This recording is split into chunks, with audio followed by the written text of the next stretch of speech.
This is an RNZ podcast. Among those self-identifying as a media drongo this week, but only ironically to make a bit of a clown of Wayne Brown, was Stuff's boss Sinead Boucher, with this shout-out to other media drongos in Auckland covering the floods. They didn't clock off at 7:30 p.m. They didn't wait to be told it was an emergency. They worked all night, even when their homes were threatened and their whānau were evacuated. And as we heard last weekend here on Mediawatch, even if their own premises were evacuated too. But while many in the media stepped up during the drama, some, including RNZ, are deemed lifeline utilities under civil defence and emergency management legislation, and as such are obliged to keep broadcasting updates and information, no matter what. And not all the media critics this past week have been entirely satisfied.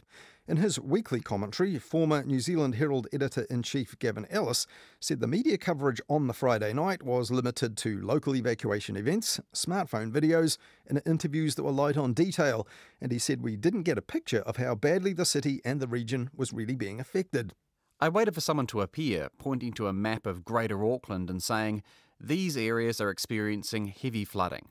State Highway 1 is closed here, here and here, as are these arterial routes here, here and here across the city. Cliff faces have collapsed in these suburbs."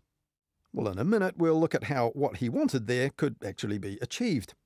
But Gavin Ellis went on to say he didn't get what he wanted on Saturday morning from television either. The two main channels' weekend politics shows are not yet on air for the year because of the way they're publicly funded by New Zealand On Air for a set number of episodes. Rolling coverage was offered by both channels by Saturday afternoon, but even then, Gavin Ellis noted, media organisations were reusing social media material from citizens almost as much as the official information that from some quarters was still in short supply.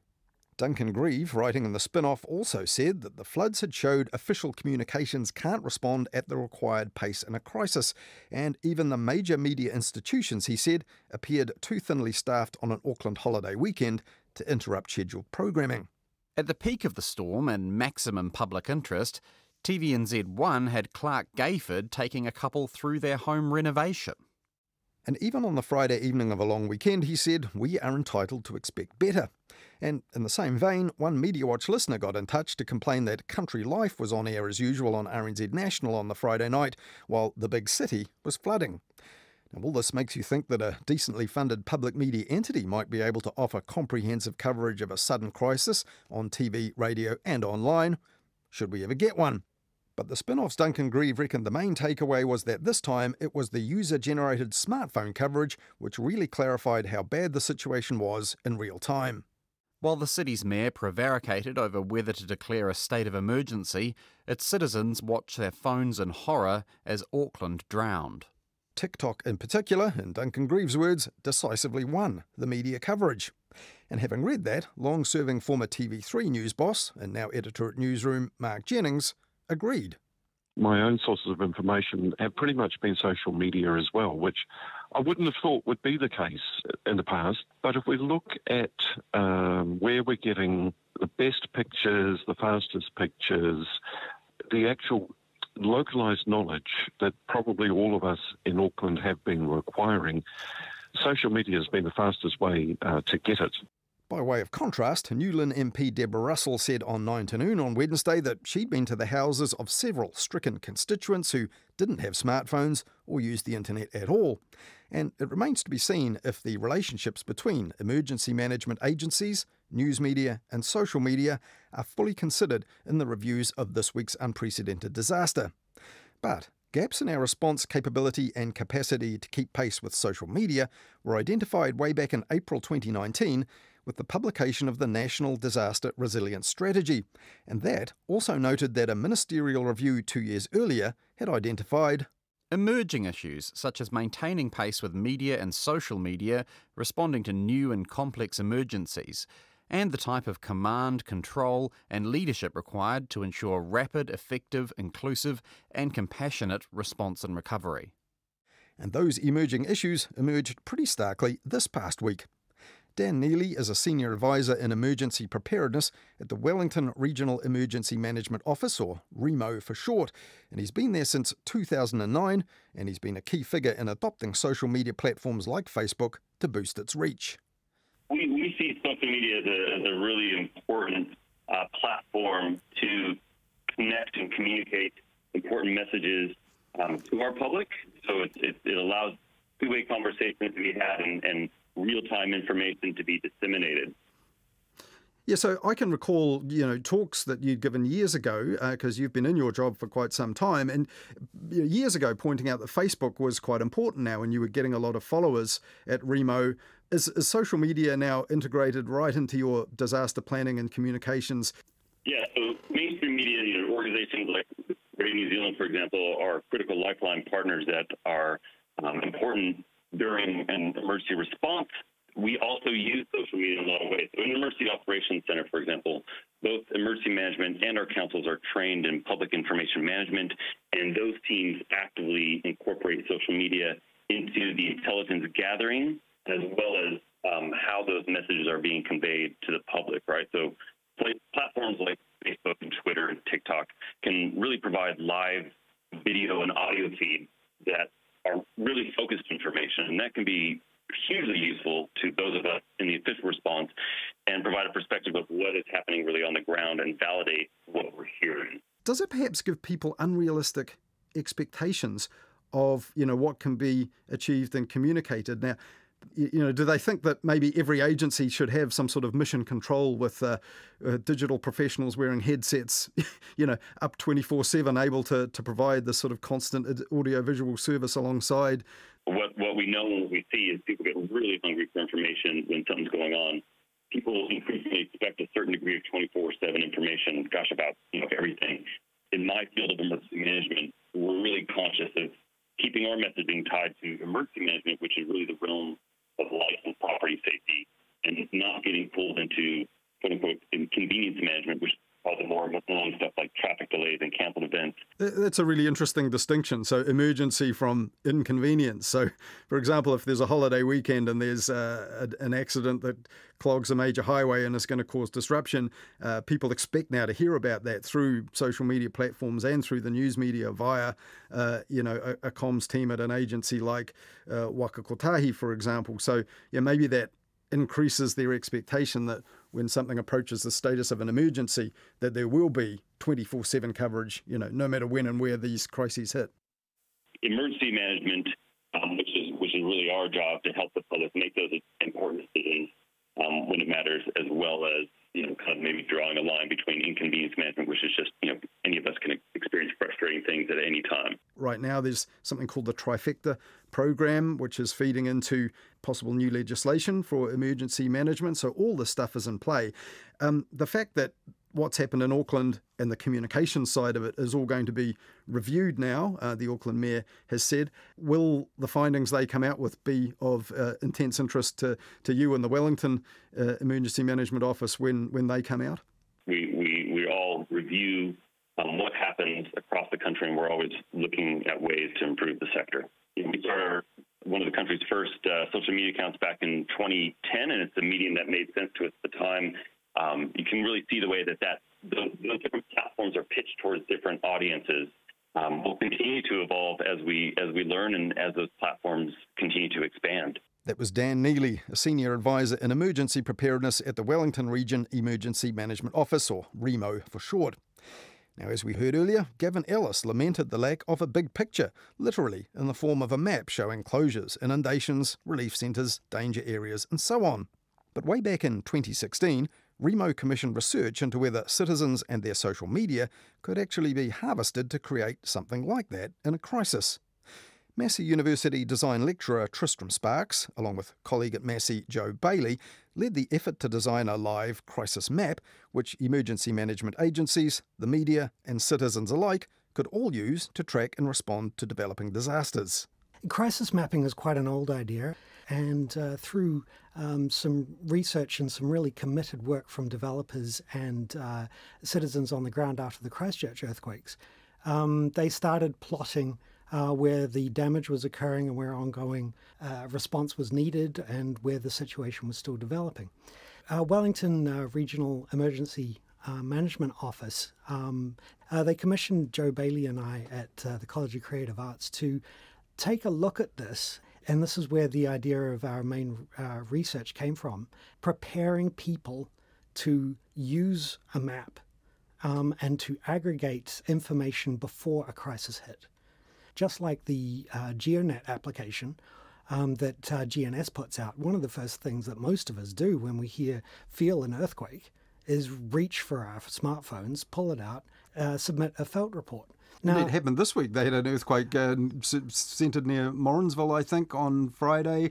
Some 11,000 people hopped on GeoNet and said, felt it. Absolutely. Now, that report in 2016 that came out, Prepare Wellington was the title. That was the name of the platform you proposed, as a concept and design.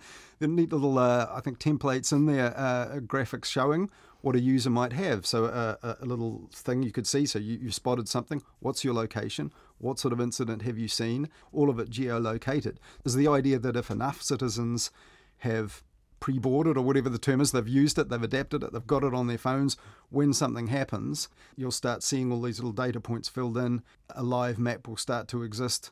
Well, absolutely. I mean, you need to see those situations emerge, especially in densely populated areas. Trust but verify is really important in any social media environment. You want to be able to ensure that is actually happening. And one way to do that, of course, is multiple reports.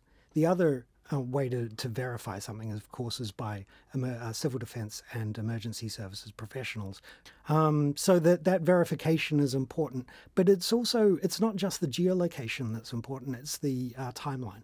You want to know when that particular area might still pose a danger to the public, pose a danger to first responders, and also to make sure that it has the resources applied to it as might be applicable. Yeah, speaking of resources, in the report, flipping through it, one thing that caught my eye was just a photograph of some looking rather antique tractor. Yeah. You know, not a whole lot of tractors in Wellington, but the point is, you could be aware in advance almost of where resources that you wouldn't have thought would be that much use suddenly are actually available. And that was our way of answering Dan Neely and Lisa McLaren's sort of question when they commissioned us to do the research, is how do you make a map like this important before the crisis happens? The Hidden Tractors of Wellington was kind of a glib suggestion of actually saying, well, we don't know what we need in a crisis when it hits, but wouldn't it be great to know that there might be a tractor around the corner that you can call on should you need it, and to make sure that it's only visible when it's needed. But that's where the user experience design and so on would come in, and also the trust. The Prepare Wellington report suggested you could have a social media initial response team, a SMERT, where the Regional Emergency Management Office staff can publish appropriate material to news media channels and monitor sources for information. You've said this could be escalated, if required, to a social media active response team, a SMART, which takes responsibility then for gathering in online information. Is that when a crisis gets to a certain level, you actually have dedicated social media professionals that can then fire up those channels and get the best of them? Is that the idea? Absolutely. I mean, civil defence in particular has a lot of really committed individuals who would volunteer for any requirement as needed in this situation. So a social media team could be a civil defence professional, or it could be a trusted member of the public. There is a website out now called floods.nz. That is... there is an element of verification in there. But in terms of the SMART and the SMERT kind of relationship, it's that trust but verify thing again. You need to know when enough reports come in from users are in a crisis situation where it should be elevated in some respect, is passed on to the emergency services. Obviously, that all of this information will be available to journalists and citizens as well, so that they would know whether they could help or whether they should just steer clear. And so a lot of this depends in the end on people and how they behave and what they use online, and things change. So, for example, there is a chart in the Prepare Wellington report, so this is 2016, I think it was published, where people were asked, how did you find out about the 2011 quake in Christchurch? a quarter of people said they find it via television, which I think you found surprising, more than email, web and social media combined. That would probably be very different a decade on, and would have been different this past week in and around Auckland. Word of mouth accounting for 18%. Similarly, when you asked what social networks do you use, in terms of social media, Facebook was supreme. Neighbourly, Stuff, formerly Fairfax Media platform, the usage was at 25%. Google Plus was a platform a lot of people were using. Now I don't think anybody does. So even in the, 6 to 7 years since you were doing that work, that's changed very much. So you'd have to stay on top of people's habits for a live crisis resource like this to work, wouldn't you? Yeah, and there are ways for developers to be able to do this, engineers of websites to be able to scrape information off public resources. But there's also ways that we can build relationships between those platforms so that actually we would be requiring maybe even the platform to send us those reports that might have a particular hashtag or some other identifying connection. And in the end, with social media being so immediate now, people are saying everything was too slow. It's because now they expect, they're almost entitled to be notified by official authorities from one of the platforms that they use. Absolutely. I mean, like the central government has made huge strides recently. I'm sure that we all remember the COVID alerts. They were obviously in real time, but that was in a controlled environment.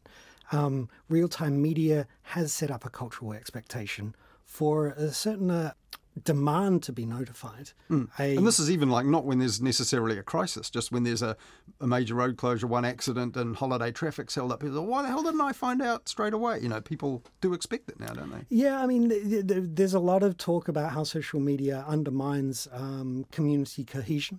But at the same, and so there's an element of the individual who is always the most important, and there is something that larger platforms, especially of aggregated information, can actually start to offset that sense that that the expectation that the individual will know from central government before anybody else, or only specific and relevant to them, will happen in a timely manner, and it's a hard adjustment, I think, for our society and government. It needs to come together so that the information goes beyond entertainment or occupying your attention. It needs to be actionable. And that everyone is on the same page if they're using the same data in the end, which they all are. Absolutely. That was Massey University design lecturer Tristram Sparks, who, along with colleague Joe Bailey, led the effort to design a live crisis map in a project called Prepare Wellington.